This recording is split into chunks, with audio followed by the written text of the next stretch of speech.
Le Seigneur m'a mis à cœur de vous communiquer une lumière au sujet des personnes qui se convertissent à Jésus-Christ. Et je vous encourage à prendre ces enseignements comme un moyen de servir le Seigneur de la même façon que le faisaient les premiers disciples.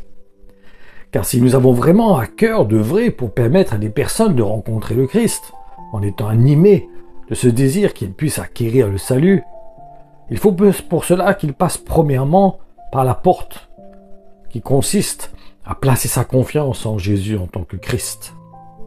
Et c'est pour cela que nous avons besoin de comprendre que cela peut s'effectuer au travers de n'importe quel chrétien. Par contre, en ce qui concerne de les emmener à être établis sur le bon fondement, cela ne peut s'effectuer que par les apôtres. En effet, c'est ce que nous enseigne l'apôtre Paul dans sa lettre qu'il a adressée aux Éphésiens dans le chapitre 2 et dans les versets 20 à 22 qui nous dit « Vous êtes l'édifice que Dieu a construit sur le fondement des apôtres, ses porte-paroles. Jésus-Christ en personne en est la pierre d'angle sur laquelle tout l'édifice s'aligne. C'est en lui que toute la construction s'élève harmonieusement, chaque pierre s'adaptant parfaitement à ses voisines, afin d'être un vrai temple consacré au Seigneur. Par votre union avec le Christ, vous avez été intégrés à ce sanctuaire avec les autres, pour former une demeure où Dieu habite par son esprit. » Ils auront aussi, ces personnes qui ont accepté Jésus, de faire partie d'une famille, donc d'une bergerie, afin qu'ils soient pris en main par des bergers. Et pour comprendre cela, il est bon de lire ce que Jésus-Christ a exprimé à l'apôtre Pierre, et qui est relaté dans l'évangile de Jean au chapitre 21 et dans le verset 17, qui nous dit « Puis, pour la troisième fois, il lui demande « Simon, fils de Jean, es-tu mon ami ?» Pierre est peiné de ce que cette troisième fois, il lui demande « Es-tu mon ami ?» Il lui répond « Seigneur, tu sais tout, tu sais que je suis ton ami. » Jésus lui dit « Sois un berger pour mes brebis. » Nous ne devons pas perdre de vue non plus qu'avant de mourir, Jésus-Christ a établi la nouvelle Pâque, qui consiste à partager la scène, qui est un acte qui démontre que nous sommes unis au corps de Christ. Et pour unir cette Église, et l'emmener ainsi à grandir à la stature de Jésus-Christ, Dieu a trouvé bon d'établir des ministères et de donner des dons à ses disciples. C'est ce que nous enseigne l'apôtre Paul dans la première lettre qu'il a adressée aux chrétiens d'Éphèse dans le chapitre 4 et les versets 11 à 16 qui nous dit « Ces dons aux hommes sont variés. Il nous a donné certains frères comme apôtres, d'autres comme porte-parole de Dieu, d'autres comme évangélistes, d'autres encore comme bergers et enseignants. Tous ces dons ont été accordés pour le perfectionnement des chrétiens afin qu'ils soient tous convenablement équipés pour leur service et que chacun soit rendu capable d'exercer son ministère en vue de la formation du corps du Christ. Il nous a donné ses frères pour que nous parvenions à une profonde unité par le moyen de la foi et d'une parfaite connaissance du Fils de Dieu, que nous devenions majeurs, pleinement matures, que notre personnalité atteigne son plein épanouissement sur le modèle du Christ et que nous formions tous ensemble cet homme qui est parfait, qui constitue la plénitude qui nous vient du Christ.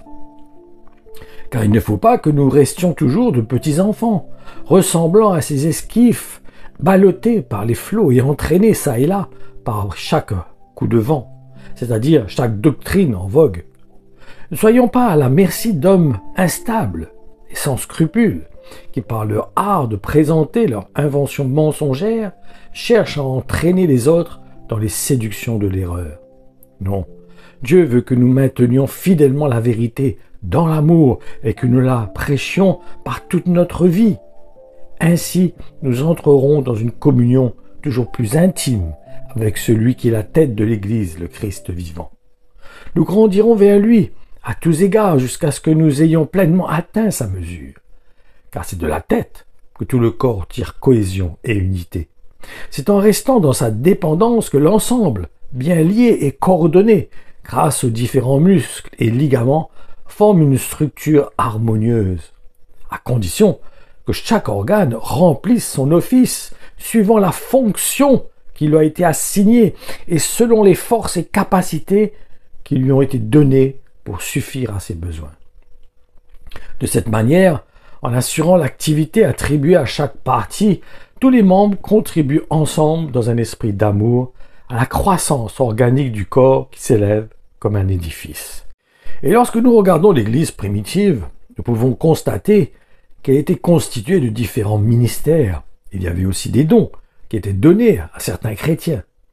C'est en effet ce que nous voyons en lisant la première lettre que l'apôtre Paul a écrite aux chrétiens de Corinthe, dans le chapitre 12 et le verset 28, qui nous dit « Il a ainsi établi dans l'Église, premièrement, les apôtres, deuxièmement, les porte-paroles de Dieu, les prophètes, troisièmement, ceux qui enseignent, ensuite, ceux qui opèrent des miracles, puis ceux qui ont des dons pour guérir les malades, ou encore pour assister les malheureux, pour administrer ou diriger l'Église, pour parler dans des langues inconnues. » Et si nous ne sommes pas dans cette démarche, qui consiste donc à emmener les personnes qui se convertissent à Jésus-Christ, à faire partie de ce genre d'église, de cette structure, cela signifie que nous pensons que nous sommes nous-mêmes l'église, à nous tout seuls. Au travers de cette publication, ce que j'aimerais en réalité, c'est d'éveiller votre esprit pour discerner les séductions du diable, qui veut renverser justement la structure de l'église. Au travers d'une liberté de pouvoir servir Jésus-Christ, mais il n'est pas en accord avec la façon que servaient les premiers disciples. Mon désir au travers donc de cette publication, c'est d'attirer votre attention sur l'avertissement qui va suivre. Car malheureusement, c'est ce qui se passe aujourd'hui pour beaucoup de chrétiens.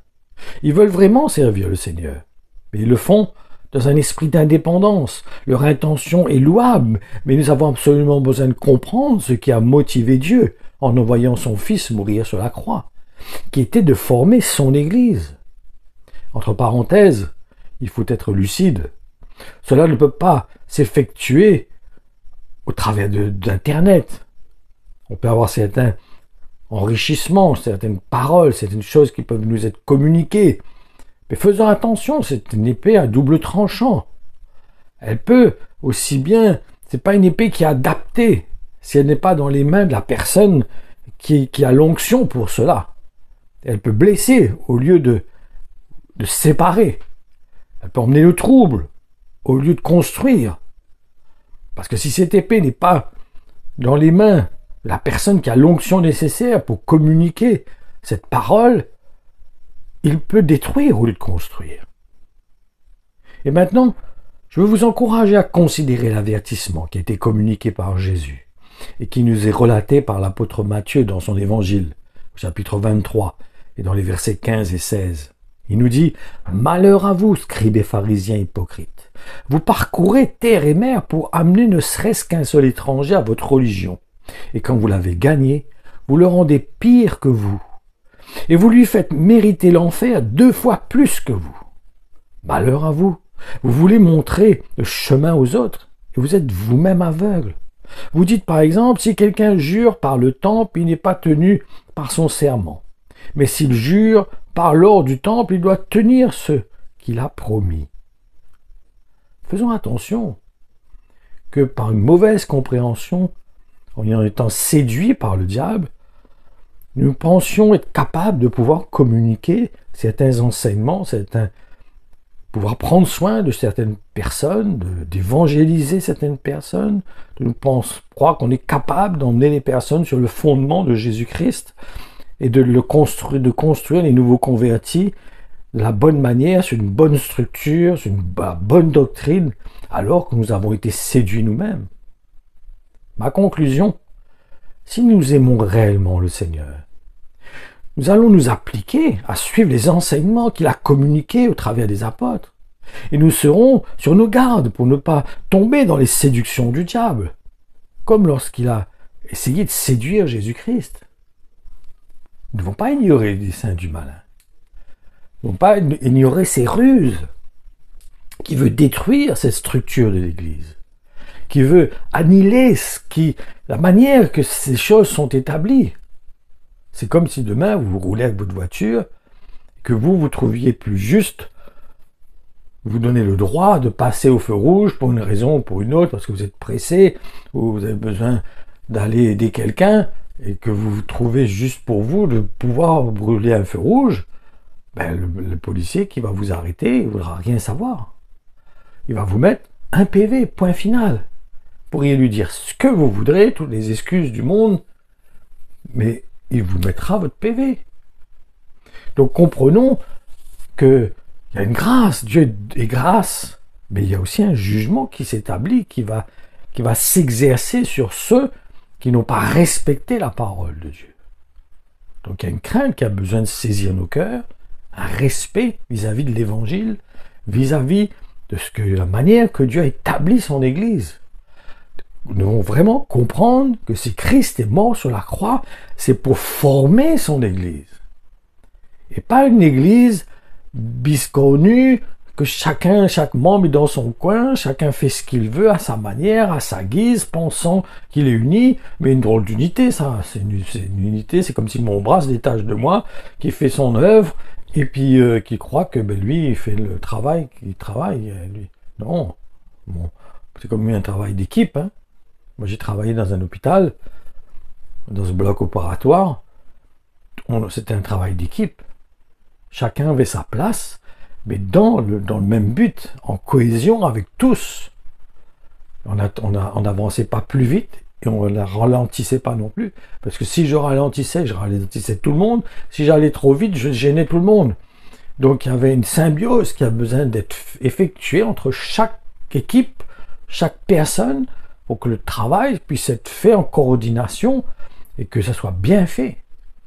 Et si tout le monde, la majorité, travaillait doucement, il fallait que moi aussi je travaille doucement. Si la majorité travaillait vite, il fallait que je travaille vite. Pourquoi? Parce que on travaillait en équipe. Je ne faisais pas mon petit business tranquille comme à ma guise, comme je voulais. Non, je respectais le travail d'équipe. C'est pareil dans l'esprit. C'est pareil l'Église. Il y a un travail d'équipe. C'est pour ça que l'apôtre Paul, quand vous lisez le contexte, quand il dit de ne pas abandonner son assemblée, il parle de l'amour. Qu'en fait, l'Église est là pour tester la foi, pour tester l'amour, pour mettre en œuvre notre foi, notre identification à Jésus-Christ, qui n'a pas cherché son intérêt, qui est mort, qui a abandonné sa vie, qui est mort à lui-même. Il n'a pas considéré ses intérêts personnels, il a obéi à son Père. C'est pour ça qu'il nous dit que celui qui veut être mon disciple, qu'il accepte de mourir à lui-même et qu'il porte sa croix. C'est quoi porter sa croix? C'est de marcher avec celui qui marche doucement, de marcher à la même vitesse que lui. Que si quelqu'un me gifle sur la joue droite, de tendre la joue gauche. Si quelqu'un me demande de faire un deuxième mille avec lui, je dois faire le deuxième mille avec lui. C'est ça l'évangile. C'est pas de faire ce que je veux à ma guise, comme j'ai envie. Non, c'est de Christ a obéi, Christ a